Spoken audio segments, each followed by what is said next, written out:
सुप्रजा रामपूर्वा सन्ध्या प्रवर्तते। उत्तिष्ठ नरशार्दूल कर्तव्यं दैवमाह्निकम्। कौसल्या सुप्रजा रामपूर्वा सन्ध्या प्रवर्तते। उत्तिष्ठ नरशार्दूल कर्तव्यं दैवमाह्निकम्। उत्तिष्ठ गोविन्द उत्तिष्ठ गरुडध्वज। उत्तिष्ठ कमलाकान्ता त्रैलोक्यं मङ्गलं कुरु। उत्तिष्ठ गोविन्द उत्तिष्ठ गरुडध्वज। उत्तिष्ठ कमलाकान्ता त्रैलोक्यं मङ्गलं कुरु। मातः समस्तजगतां मधुकैटभारेः वक्षो विहारिणि मनोहर दिव्यमूर्ते। श्रीस्वामिनिश्रितजनप्रियदानशीले श्रीवेङ्कटेशदयिते तव सुप्रभातम्। मातः समस्तजगतां मधुकैटभारेः वक्षो विहारिणि मनोहर दिव्यमूर्ते। श्रीस्वामिनिश्रितजनप्रियदानशीले श्रीवेङ्कटेशदयिते तव सुप्रभातम्। तव सुप्रभातमरविन्दलोचने भवतु प्रसन्नमुखचन्द्रमण्डले। विधिशङ्करेन्द्रवनिताभिरर्चिते वृषशैलनाददयिते दयानिधे। अत्र्यादिसप्तऋषयस्य मुपास्य सन्ध्याम् आकाशसिन्धुकमलानि मनोहराणि। आदाय पादयुगमर्चयुतं प्रपन्ना शेषाद्रिशेखर विभो तव सुप्रभातम्। पञ्चाननाब्जभवषण्मुखवासवाद्याः त्रैविक्रमादिचरितं विभुतास्तुवन्ति। भाषापतिपठितवासरशुद्धिमारात् शेषाद्रिशेखर विभो तव सुप्रभातम्। ईषत्प्रफुल्लसरसीरुहनारिकेलपूगद्रुमादिसुमनोहरपालिकानाम् आवाति मन्दमनिलः सह दिव्यगन्धै शेषाद्रिशेखर विभो तव सुप्रभातम्।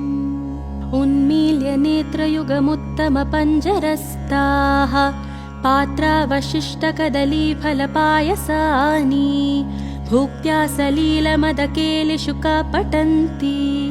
शेषाद्रिशेखर विभो तव सुप्रभातम्। तन्त्री प्रकर्षमधुरस्वनया विपञ्च्या गायत्यनन्तचरितं तव नारदोऽपि। भाषा समक्रमसकृत्करचाररम्यम् शेषाद्रिशेखर विभो तव सुप्रभातम्। भृङ्गावली च मकरन्दरसानुविद्धजङ्कारगीतनिनदैः सह सेवनाय निर्यात्युपान्तसरसी कमलोदरेभ्यः शेषाद्रिशेखर विभो तव सुप्रभातम्। योषा गणेन वददत्नि विमध्यमाने घोषालयेष्णुदधिमन्दनतीव्रघोषाः रोषात् कलिं विदधते ककुपश्च कुम्भा शेषाद्रिशेखर विभो तव सुप्रभातम्।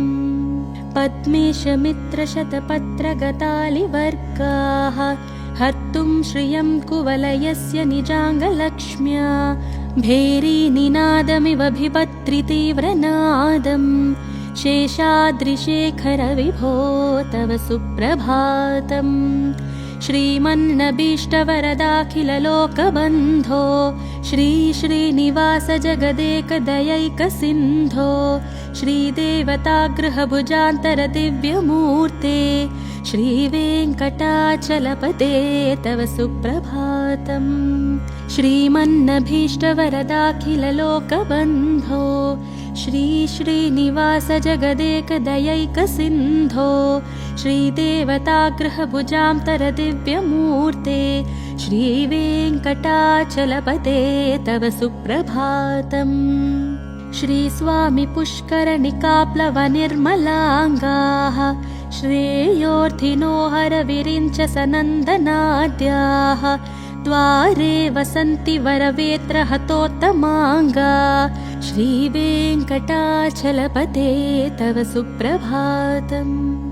श्रीशेषशैलगरुडाचलवेङ्कटाद्रिनारायणाद्रिवृषभाद्रिवृषाद्रिमुख्याम् आख्यां त्वदीयवसतेरनिशं वदन्ति।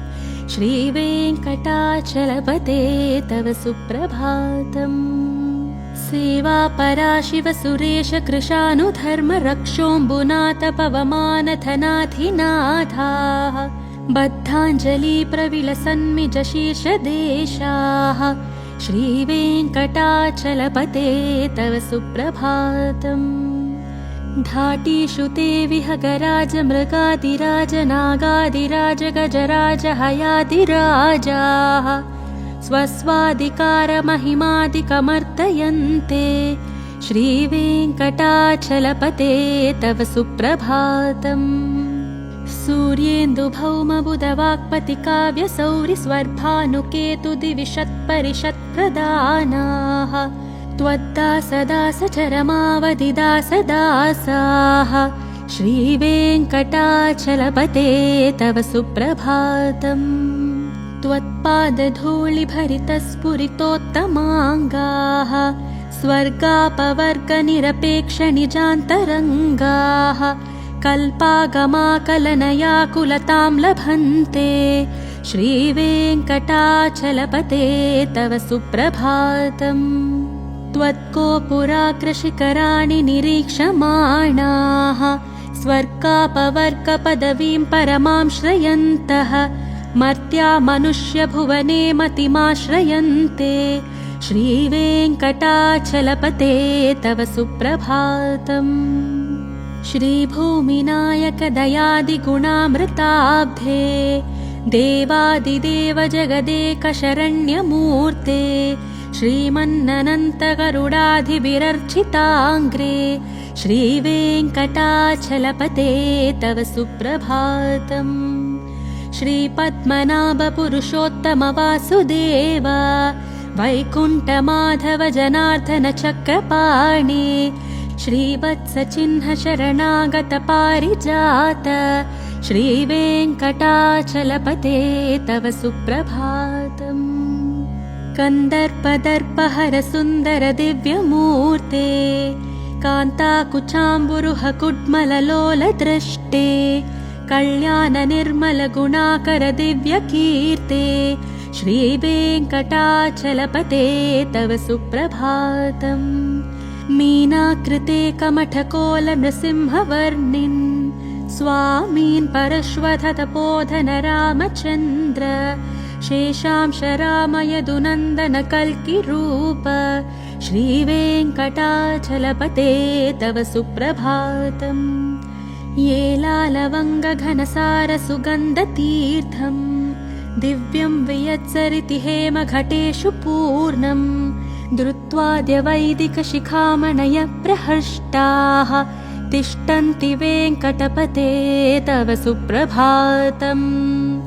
भास्वानुदेति विकचानि सरोरुहाणि सम्पूर्णयन्ति निनदैककुभो विहङ्गाः श्रीवैष्णवा सततमर्थितमङ्गलास्ते धामाश्रयन्ति तव वेङ्कटसुप्रभातम्। ब्रह्मादियः सुरवरासमहर्षयस्ते सन्तः सनन्दनमुखास्तदयोगिवर्याः धामान्तिके तव हि मङ्गलवस्तुहस्ताः श्रीवेङ्कटाचलपते तव सुप्रभातम्। लक्ष्मीनिवास निरवद्य गुणैकसिन्धो संसारसागरसमुत्तरणैकसेतो वेदान्तवैद्य निज वैभव भक्तिभोग्य श्रीवेङ्कटाचलपते तव सुप्रभातम्। लक्ष्मीनिवास निरवद्य गुणैकसिन्धो संसारसागरसमुत्तरणैकसेतो वेदान्तवेद्य निज वैभव भक्तभोग्य श्रीवेङ्कटाचलपते तव सुप्रभातम्। इत्थं वृषाचलपतेरिह सुप्रभातम्। ये मानवा प्रतिदिनं पठितुं प्रवृत्ताः तेषां प्रभातसमये स्मृतिरङ्गभाजां प्रज्ञां परार्थसुलभां परमां प्रसूते। इत्थं वृषाचलपतेरिह सुप्रभातं ये मानवा प्रतिदिनं पठितुं प्रवृत्ताः तेषां प्रभातसमये स्मृतिरङ्गभाजां प्रज्ञां परार्थसुलभां परमां प्रसूते। कमलाकुचूचुककुङ्कुमतो नियतारुणितातुलनीलतनो कमलायतलोचनलोकपते विजयी भव वेङ्कटशैलपते। कमलाकुचूचुककुङ्कुमतो नियतारुणितातुलनीलतनो कमलायतलोचनलोकपते विजयी भव वेङ्कटशैलपते। सचतुर्मुख षण्मुख पञ्चमुख प्रमुखखिलदैवतमौलिमने शरणागतवत्सलसारनिधे परिपालय मां वृषशैलपते।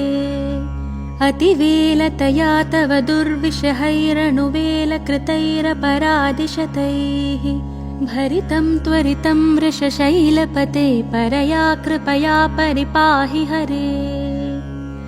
अधिवेङ्कटशैलमुदारमतेर्जनताभिमतादिकदानरतात् परदेवतया गदितानि गमै कमलादयितान्न परङ्कलये। कलवेनुरवावशगोपवधू शतकोटिवृतात् स्मरकोटिसमात् प्रतिपल्लविकाभिमतात् सुखदात् वसुदेवसुतान्न परङ्कलये।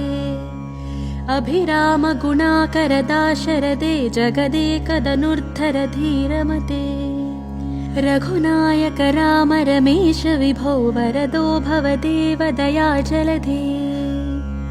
अवनीतनया कमनीयकरं रजनीकरचारुमुकाम्बुरुहम् रजनीचरराजतमोमिहिरं महनीयमहाम्रघुराममये। सुमुखं सुहृदं सुलभं सुखदं स्वनुजं च सकायममेघशरम् अपहाय रघुत्वयमन्यमहं न कदञ्चन कञ्चन जातु भजे। विना वेङ्कटेशं ननाथो ननाथ सदा वेङ्कटेशं स्मरामि स्मरामि। हरे वेङ्कटेश प्रसीद प्रसीद प्रियं वेङ्कटेशं प्रयच्छ प्रयच्छ। विना वेङ्कटेशं ननाथो ननाथ सदा वेङ्कटेशं स्मरामि स्मरामि। हरे वेङ्कटेशं प्रसीद प्रसीद प्रियं वेङ्कटेशं प्रयच्छ प्रयच्छ। अहं दूरदस्ते पदाम्भोजयुग्म प्रणामे च यागत्य सेवां करोमि। सकृत्सेवया नित्यसेवाफलं त्वं प्रयच्छ प्रयच्छ प्रभो वेङ्कटेश। अज्ञानिना मया दोषान् शेषान् विहितान् हरे। क्षमस्वत्वं क्षमस्वत्वं शेषशैलशिखामणे।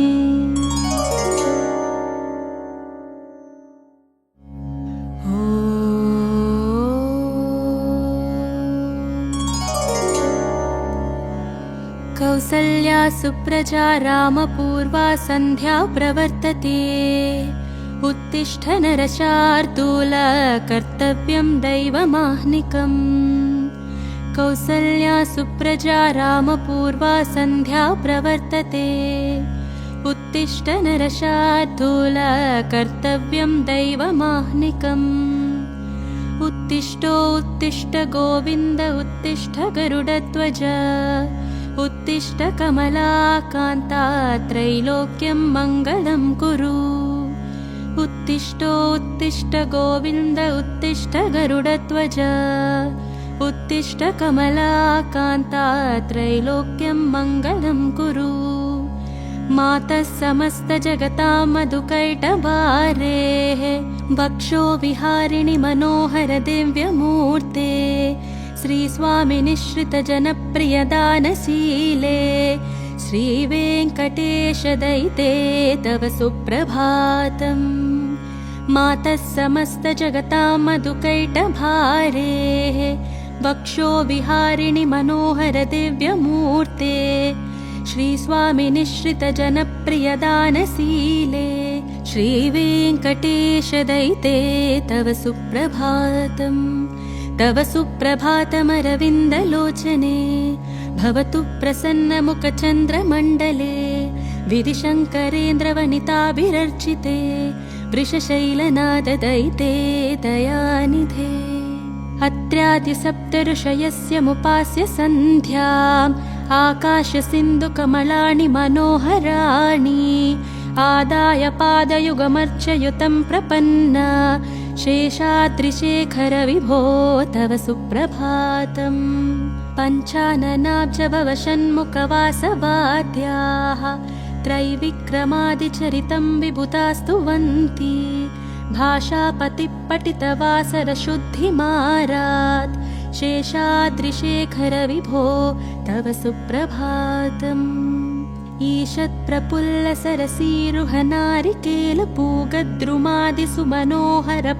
ईषत्प्रफुल्लसरसीरुहनारिकेलपूगद्रुमादिसुमनोहरपालिकानाम् आवाति मन्दमनिलः सह दिव्यगन्धै शेषाद्रिशेखर विभो तव सुप्रभातम् उन्मील्य नेत्रयुगमुत्तमपञ्जरस्ताः पात्रावशिष्टकदलीफलपायसानि भुक्त्या सलीलमदकेलिशुका पठन्ति शेषाद्रिशेखर विभो तव सुप्रभातम् तन्त्री प्रकर्षमधुरस्वनया विपञ्च्या गायत्यनन्तचरितं तव नारदोऽपि भाषासमक्रमसकृत्करचाररम्यम् शेषाद्रिशेखर विभो तव सुप्रभातम् भृङ्गावली च मकरन्दरसानुविद्धजङ्कारगीतनिनदैः सह सेवनाय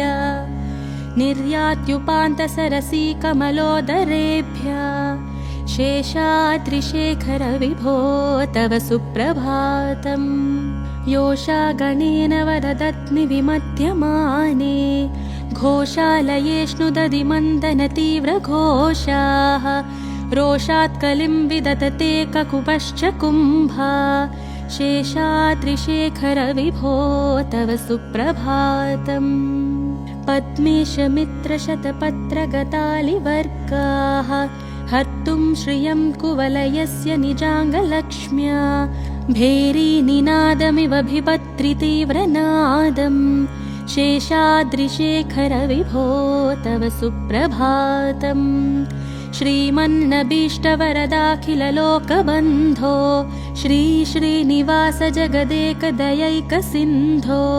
श्रीदेवतागृहभुजान्तरदिव्यमूर्ते श्रीवेङ्कटाचलपते तव सुप्रभातम् श्रीमन्नभीष्टवरदाखिललोकबन्धो श्रीश्रीनिवास जगदेकदयैकसिन्धो श्रीदेवतागृहभुजान्तरदिव्यमूर्ते श्रीवेङ्कटाचलपते तव सुप्रभातम् श्रीस्वामि पुष्करनिकाप्लवनिर्मलाङ्गाः श्रेयोर्थिनो हरविरिञ्च सनन्दनाद्याः द्वारे वसन्ति वरवेत्रहतोत्तमाङ्गा श्रीवेङ्कटाचलपते तव सुप्रभातम् श्रीशेषशैलगरुडाचलवेङ्कटाद्रिनारायणाद्रिवृषभाद्रिवृषाद्रिमुख्याम् आख्यां त्वदीयवसतेरनिशं वदन्ति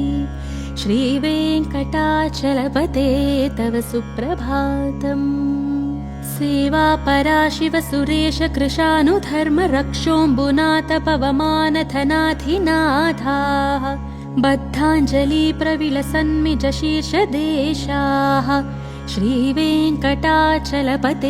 तव सुप्रभातम् धाटीषु ते विहगराज मृगादिराज नागादिराज गजराज हयादिराजाः स्वस्वाधिकारमहिमादिकमर्दयन्ते श्रीवेङ्कटाचलपते तव सुप्रभातम् सूर्येन्दुभौमबुधवाक्पतिकाव्यसौरिस्वर्भानुकेतुदिविषत्परिषत्प्रदानाः त्वद्दासदासचरमावधिदासदासाः श्रीवेङ्कटाचलपते तव सुप्रभातम्। त्वत्पादधूलिभरितस्फुरितोत्तमाङ्गाः स्वर्गापवर्गनिरपेक्षनिजान्तरङ्गाः कल्पागमाकलनयाकुलतां लभन्ते श्रीवेङ्कटाचलपते तव सुप्रभातम्। त्वत्कोपुराग्रशिखराणि निरीक्षमाणाः स्वर्गापवर्गपदवीं परमां श्रयन्तः मर्त्या मनुष्यभुवने मतिमाश्रयन्ते श्रीवेङ्कटाचलपते तव सुप्रभातम्। श्रीभूमिनायकदयादिगुणामृताब्धे देवादिदेव जगदेकशरण्यमूर्ते श्रीमन्ननन्तगरुडाधिभिरर्चिताङ्ग्रे श्रीवेङ्कटाचलपते तव सुप्रभातम्। श्रीपद्मनाभपुरुषोत्तमवासुदेव वैकुण्ठमाधव जनार्दन चक्रपाणि श्रीवत्सचिह्नशरणागतपारिजात श्रीवेङ्कटाचलपते तव सुप्रभातम्। कन्दर्पदर्पहरसुन्दरदिव्यमूर्ते कान्ताकुचाम्बुरुहकुड्मललोलदृष्टे कल्याणनिर्मलगुणाकरदिव्यकीर्ते श्रीवेङ्कटाचलपते तव सुप्रभातम्। मीनाकृते कमठकोलनृसिंहवर्णिन् स्वामीन् परश्वथतपोधनरामचन्द्र शेषांशरामयदुनन्दनकल्किरूप श्रीवेङ्कटाचलपते तव सुप्रभातम्। ये लालवङ्गघनसारसुगन्धतीर्थम् दिव्यं वियत्सरिति हेमघटेषु पूर्णम् धृत्वाद्यवैदिकशिखामणय प्रहृष्टाः तिष्ठन्ति वेङ्कटपते तव सुप्रभातम्। भास्वानुदेति विकचानि सरोरुहाणि सम्पूर्णयन्ति निनदैककुभो विहङ्गाः श्रीवैष्णवा सततमर्थितमङ्गलास्ते धामाश्रयन्ति तव वेङ्कटसुप्रभातम्। ब्रह्मादियः सुरवरासमहर्षयस्ते सन्तः सनन्दनमुखास्तदयोगिवर्याः धामान्तिके तव हि मङ्गलवस्तुहस्ताः श्रीवेङ्कटाचलपते तव सुप्रभातम्। लक्ष्मीनिवासनिरवद्यगुणैकसिन्धो संसारसागरसमुत्तरणैकसेतो वेदान्तवैद्यनिजवैभवभक्तिभोग्य श्रीवेङ्कटाचलपते तव सुप्रभातम्। लक्ष्मीनिवासनिरवद्यगुणैकसिन्धो संसारसागरसमुत्तरणैकसेतो वेदान्तवेद्यनिजवैभवभक्तभोग्य श्रीवेङ्कटाचलपते तव सुप्रभातम्। इत्थं वृषाचलपतेरिह सुप्रभातम्। ये मानवा प्रतिदिनं पठितुं प्रवृत्ताः तेषां प्रभातसमये स्मृतिरङ्गभाजां प्रज्ञां परार्थसुलभां परमां प्रसूते। इत्थं वृषाचलपतेरिह सुप्रभातम्। ये मानवा प्रतिदिनं पठितुं प्रवृत्ताः तेषां प्रभातसमये स्मृतिरङ्गभाजां प्रज्ञां परार्थसुलभां परमां प्रसूते।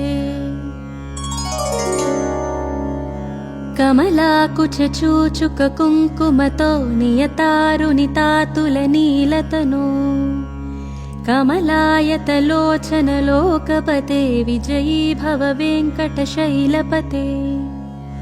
कमलाकुचचूचुककुङ्कुमतो नियतारुणितातुलनीलतनो कमलायतलोचनलोकपते विजयी भव वेङ्कटशैलपते।